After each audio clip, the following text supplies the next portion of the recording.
बन गए, पर बाबा जी के आशीर्वाद स्वरूप पदोन्नति होती गई और सहायक एक्साइज कमिश्नर भी बन गए थे।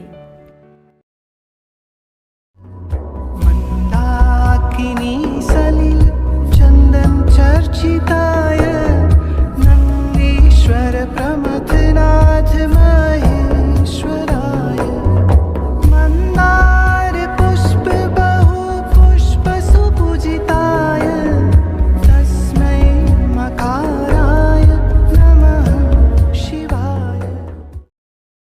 प्रयागराज में बाबा जी के एक भक्त थे, बीडी गुप्ता जी। बाबा जी जब प्रयागराज आते तो गुप्ता जी के घर भी जाते थे। गुप्ता जी की एक लड़की स्कूली छात्रा थी। उसकी आदत थी कि वह जूते से रास्ते में पड़े ईंट या कंकड़ पत्थर के टुकड़ों को फुटबॉल की तरह ठोकर मारती चलती थी।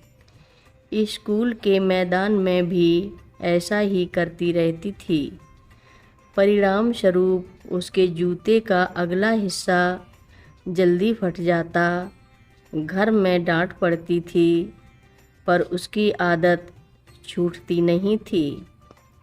एक दिन सन 1964 में बाबा जी जब गुप्ता जी के घर में विराजमान थे, तब वह लड़की 10वीं कक्षा में पढ़ती थी। उस दिन भी उसका जूता फट गया था। जब वह फटे जूते के साथ घर पहुंची तो बाबा जी ने उसे देखते ही कहा, इसे डांटना मत, यह हमारी लड़की है, इसके लिए नया जूता लाओ।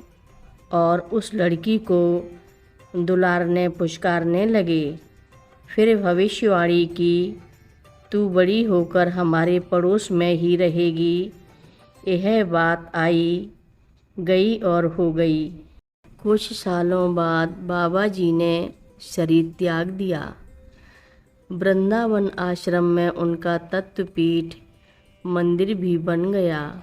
लड़की पढ़ लिख कर डॉक्टर बन गई। उसका विवाह भी एक डॉक्टर से हो गया। 1989-90 में दोनों ने एक नर्सिंग होम खोल लिया।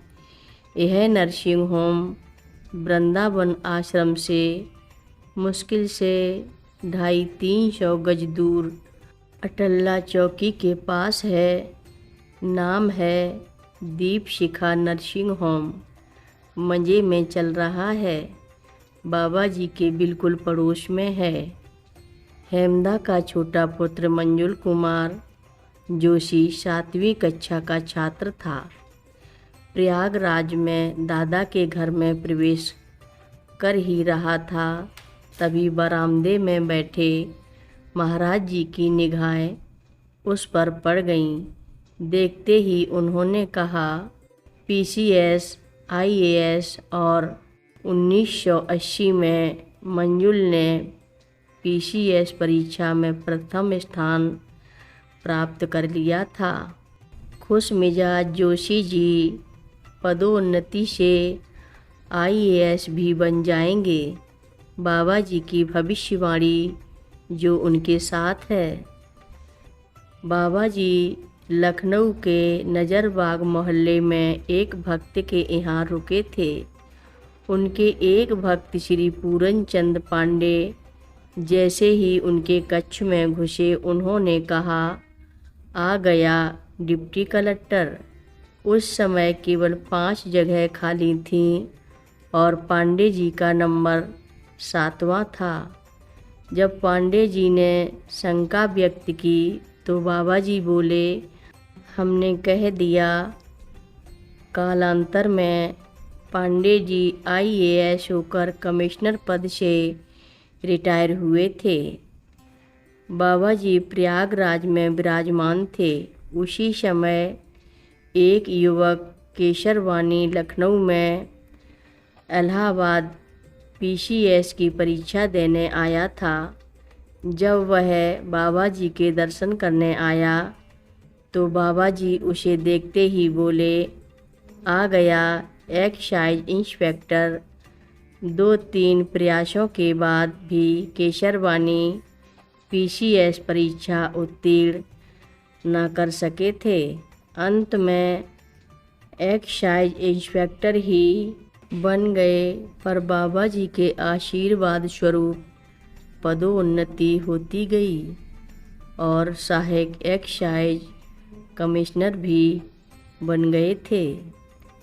हर रोज़ महाराज जी की कथाएं सुनने के लिए रक्षा सूत्र चैनल को सब्सक्राइब करें, शेयर करें और लाइक करें। घंटी बजाना ना भूलें। कमेंट बॉक्स में लिख भेजें, जय नीम करोरी बाबा जी महाराज। बोलो नीम करोरी बाबा जी महाराज की जय बोलो।